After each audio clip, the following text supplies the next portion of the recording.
তাহলে তোমরা জেনে নাও, ফালা আ'বুদুল্লাযীনা তা'বুদুনা মিন দুনিল্লাহ, আল্লাহ ছাড়া তোমরা যাদের উপাসনা করো আমি তার ইবাদত করি না। ওয়ালাকিন আ'বুদুল্লাহাল্লাযী ইয়াতাওয়াফফাকুম, আমি ওই আল্লাহর ইবাদত করি যে আল্লাহ তোমাদেরকে মৃত্যু দিবেন। ওয়া উমিরতু আন আকুনা মিনাল মুমিনিন, আমাকে আদেশ করা হয়েছে আমি যেন বিশ্বাসীদের অন্তর্ভুক্ত হই। ওয়া আন আকিম ওয়াজহাকা লিদ-দীনি হানিফা, আমাকে আদেশ করা হয়েছে নবী আপনার চেহারাটা একনিষ্ঠভাবে দ্বীনের প্রতি আপনি প্রতিষ্ঠিত রাখবেন। ওয়ালা তাকুনান্না মিনাল মুশরিকিন, নবী আপনি তাদের অন্তর্ভুক্ত হবেন না যারা শিরিক করে। ওয়ালা তাদউ মিন দুনিল্লাহি মা লা ইয়ানফাউকা ওয়ালা ইয়াদুররুক, আপনি আল্লাহ ছাড়া এমন কাউকে ডাকবেন না যারা উপকার ক্ষতি করার ক্ষমতা রাখে না।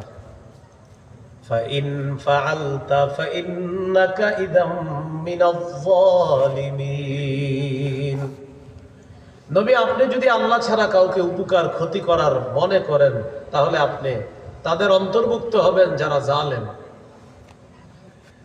ওয়া ইয়ামসাসকাল্লাহু বিদুররিন ফালা কাশিফা লাহু ইল্লা হু, নবী আল্লাহ যদি আপনার কোনো ক্ষতি করার ইচ্ছা করেন তাহলে পৃথিবীর কেউ এই ক্ষতি দূর করতে পারবে না আল্লাহ ছাড়া। ওয়া ইউরিদকা বিখাইরিন ফালা রাদ্দা লিফাদলি, নবী আল্লাহ যদি আপনার কোনো উপকার করার ইচ্ছা করেন তাহলে আল্লাহর অনুগ্রহ পৃথিবীর কেউ আটকাতে পারবে না। ইউসিবু বিহি মান ইয়াশাউ মিন ইবাদিহি, আল্লাহ তার আপন অনুগ্রহ তার বান্দাদের মধ্যেও যাকে ইচ্ছা তাকে দান করেন। ওয়া হুয়াল গফুরুর রহিম, তিনি অধিক ক্ষমাশীল অধিক দয়ালু। এরপরে আল্লাহ বলেন, কুল ইয়া আইয়ুহান নাসু ক্বাদ জাআকুমুল হাক্কু মির রাব্বিকুম, নবী আপনি বলেন হে মানুষ তোমাদের কাছে তোমাদের রবের পক্ষ থেকে সত্য এসেছে। ফামান ইহতাদা ফাইন্নামা ইয়াহতাদি লিনাফসি, হক আসার পর যে গ্রহণ করে হেদায়েত প্রাপ্ত হবে সে নিজের জন্যই হেদায়েত প্রাপ্ত হবে। ওয়ামান দাল্লা ফাইন্নামা ইয়াদিল্লু আলাইহা, হক আসার পর যে পথভ্রষ্ট হবে সে নিজের ক্ষতির জন্যই পথভ্রষ্ট হবে। 8টা কথা আল্লাহ শিখিয়েছে।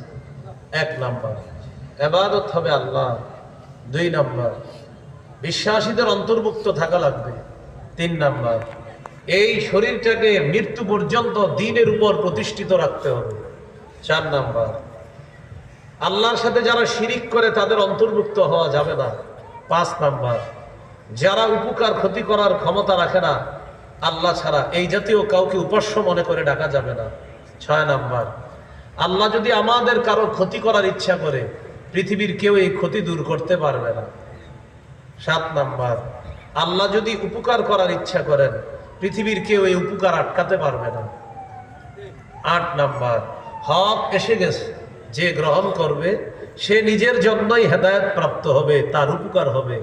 যে গ্রহণ করবে না সে নিজের ক্ষতি করবে, নিজের জন্য ক্ষতি ডেকে আনবে, সে পথভ্রষ্ট হয়ে যাবে। এই জামানায় হক সবার কাছে স্পষ্ট, হক আসার পরেও যারা নিজের ক্ষতি করবে তারা নিজের জন্যই ক্ষতি ডেকে আনবে। এই জন্য হক সবার কাছে এখন স্পষ্ট। আল্লাহ আমাদেরকে মৃত্যু পর্যন্ত হকের উপর অটল থাকার তৌফিক দান করুন। আমিন। মনিটরের আওয়াজ কমান, মনিটর কমান, মনিটর লাগবে না।